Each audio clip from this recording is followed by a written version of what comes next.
23 নং খলিহাকুট পৰিষদীয় সমষ্টিৰ কাৰ্যবাহী সদস্য তথা জননেতা নগৰমল স্বৰ্গেৰীৰ উন্নয়নৰ ধাৰা অব্যাহত। সমষ্টিৰ তিনিঘৰীয়াত লাঙা বাবা মন্দিৰৰ থলী ঘৰৰ কামৰ শুভ আৰম্ভণি। জননেতা নগৰমল স্বৰ্গেৰীৰ উন্নয়নৰ কাম দেখি ৰাইজ উৎফুল্লিত হৈ পৰিছে।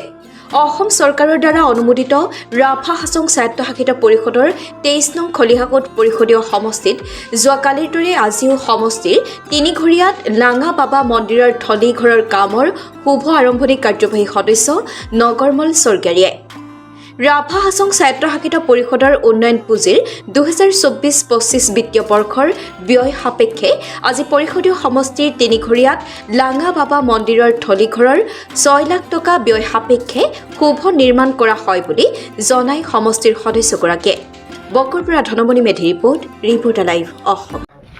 আজি আমি এই তিনিঘৰীয়াত আমাৰ যিটো লাঙামাৰা গোসাঁইঘৰ আছে, এই লাঙামাৰা গোসাঁইঘৰ নতুনকৈ নিৰ্মাণ কৰাৰ কাৰণে প্ৰথম খুঁটাটো আমি পুতিছোঁ।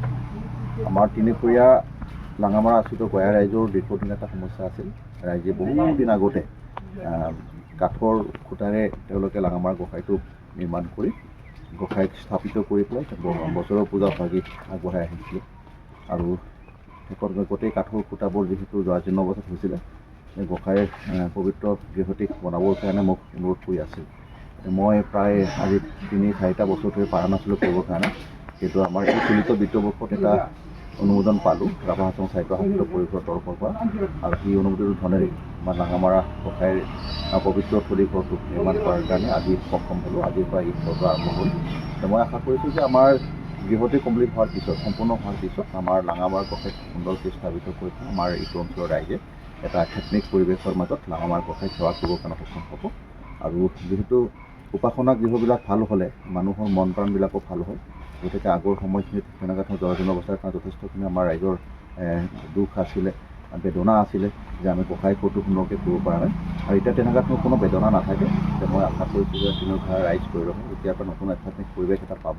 আৰু বছৰত বা বছৰতে হওক বা তিথিয়ে হওক আহে তেওঁলোকে আহি পেলাই তেওঁলোকে আৰাধনা কৰিব। আৰু সমাজৰ শুদ্ধিতাৰ কাৰণে, সমাজৰ অগ্ৰগতিৰ কাৰণে বা সমাজত থকা শান্তি সংহতি তেনেকুৱা ধৰণৰ সমৃদ্ধিশালীতা বা আধ্যাত্মিকতা আনিবৰ কাৰণে তেখেতসকলে ইয়াতে প্ৰয়াস কৰিব আৰু সেইখিনি নিশ্চয়কৈ সক্ষম হ'ব। মই সেই আশাখিনি কৰিছোঁ।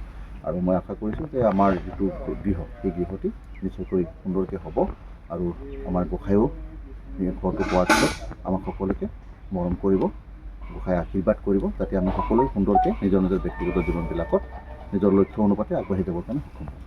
মই আশা কৰিছোঁ, প্ৰাৰ্থনা কৰিছোঁ গোসাঁই যাতে আমাৰ আশ্ৰিত গঞা ৰাইজক তেখেতে সদায় যেনেকৈ ধৰে বিগত দিনবিলাকত তেওঁ আশীৰ্বাদ কৰিছিল, পৰিচালনা কৰিছিল, যাতে শুদ্ধ অৱস্থাত আগবাঢ়ি যাবৰ কাৰণে তেখেতে সমৰ্থিত প্ৰদান কৰে।